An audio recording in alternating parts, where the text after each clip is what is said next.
My girlfriend said, "You dress like a homeless person. I'm embarrassed to be seen with you." I agreed. I'm casual. Then I showed up to her company gala in a custom suit worth more than her car. Her boss asking why she'd never mentioned I was a fashion designer. Original post I, 31 male, got the text while sitting in my workshop surrounded by fabric samples and half-finished designs. My girlfriend Meredith, 29, had been getting increasingly critical about my appearance lately, but this one hit different. "We need to talk about your wardrobe. You literally look homeless most days. I'm embarrassed when my coworkers see us together. Can you at least try to look presentable?"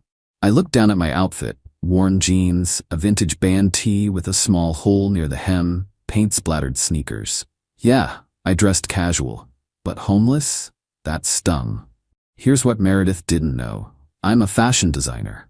Not Gucci level, but I run a successful boutique label that caters to musicians and entertainers. Started it 5 years ago after leaving a soul-crushing corporate job. My workshop is in an industrial area, so I dress down. Why wear Armani to work with dyes and industrial sewing machines? We'd been together 8 months. I kept my work vague, told her I worked in fashion, and she assumed retail or something. Never corrected her because honestly, I liked that she didn't know. Previous relationships got weird when people found out.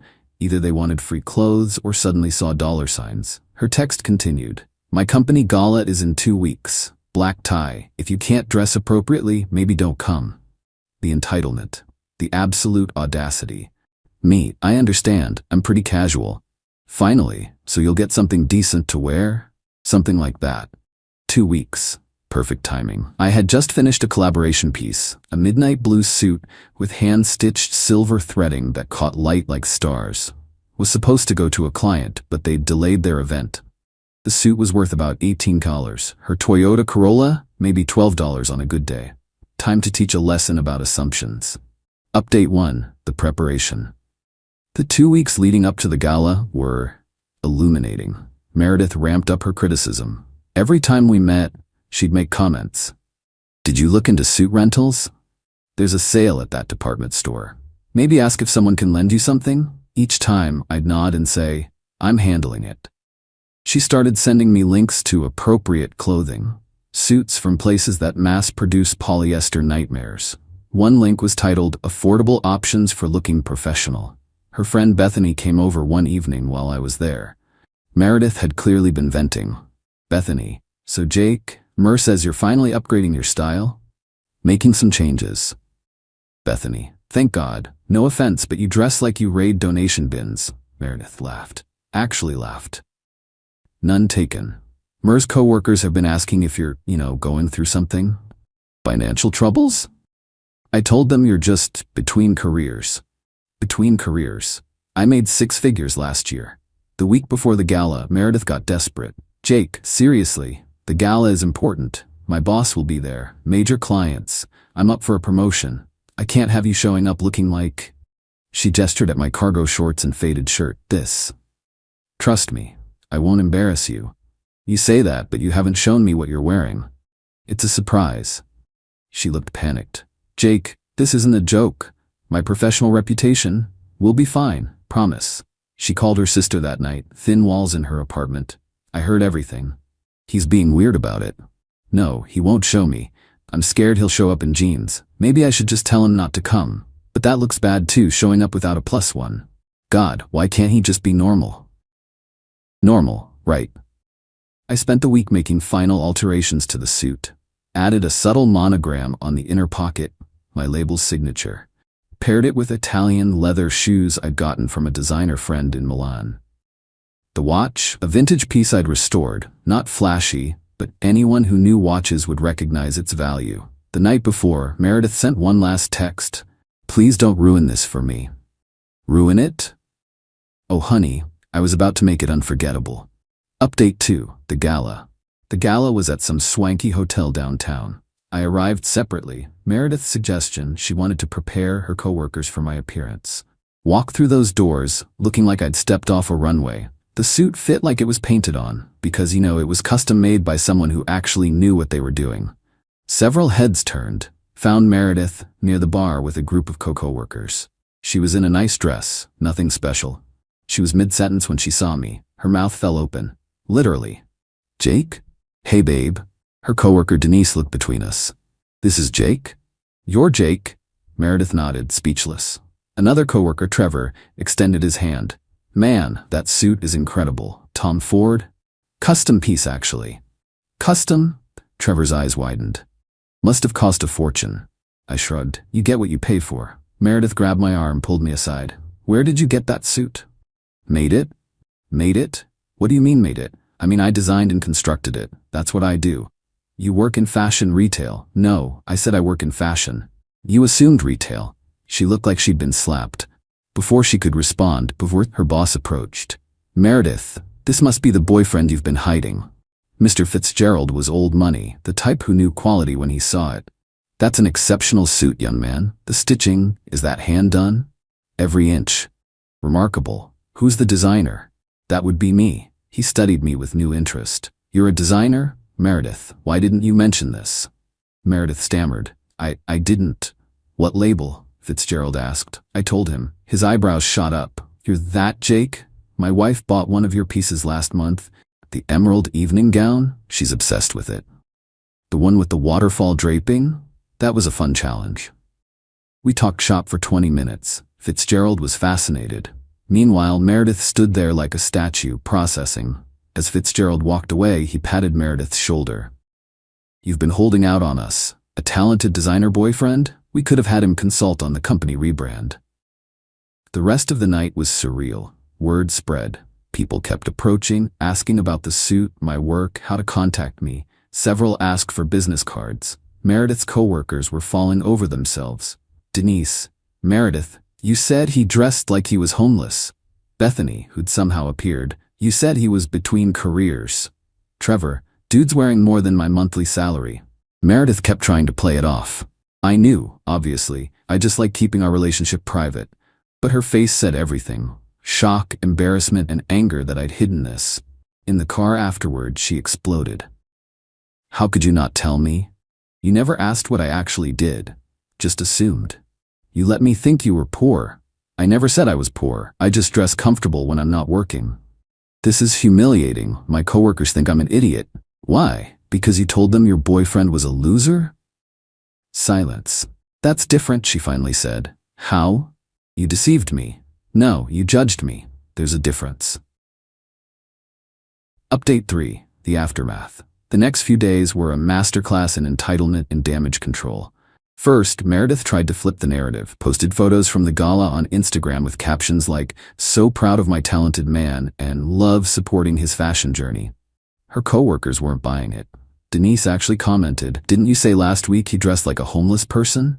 Meredith deleted the comment, then called me. We need to coordinate our story. What story? About why I didn't know about your career. The truth? You never asked and assumed I was broke because I wear comfortable clothes? Jake, please.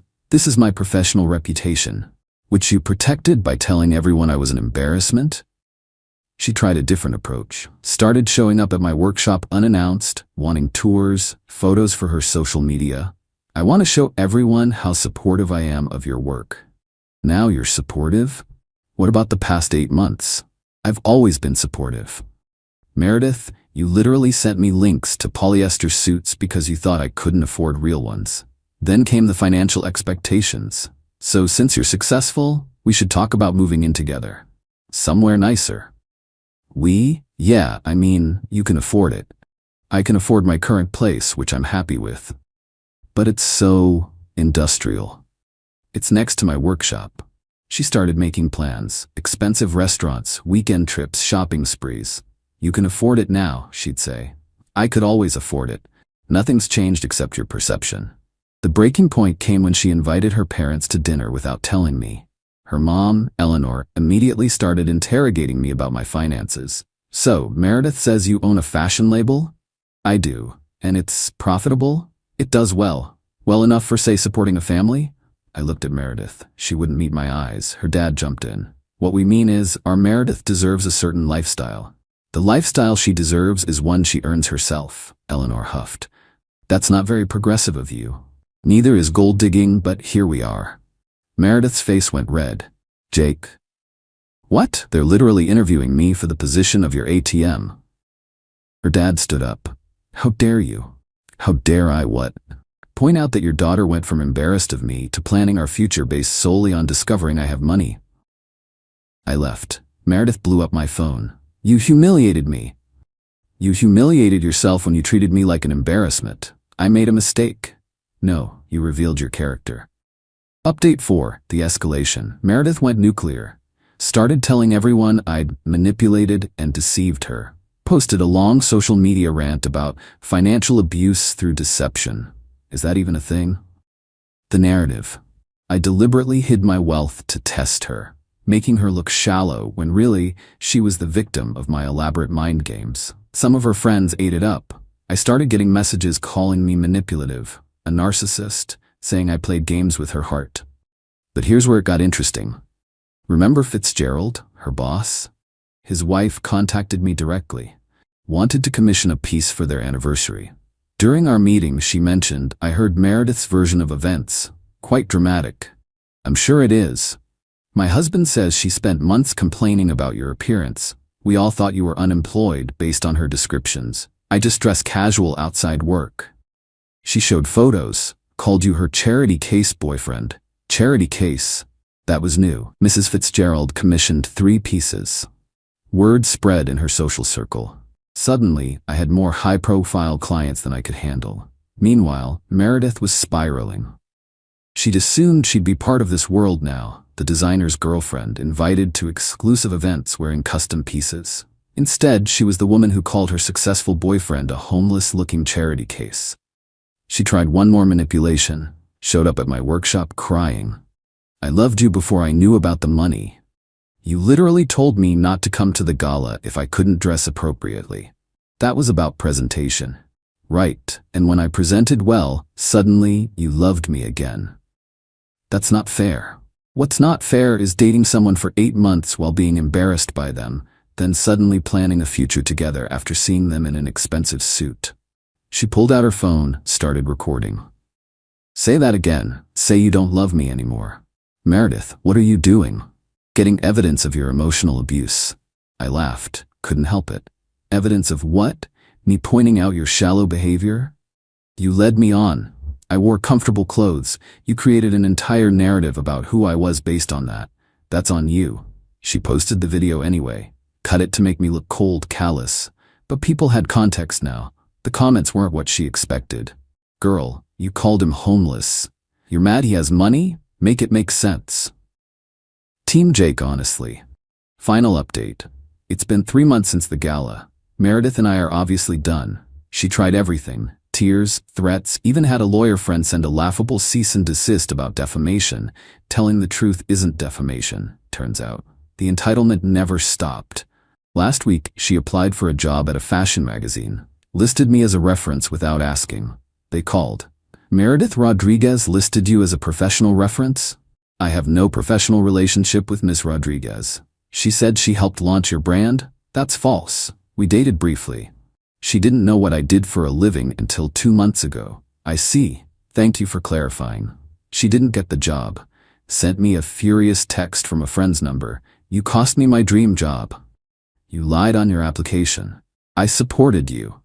You called me a homeless-looking charity case. I didn't know.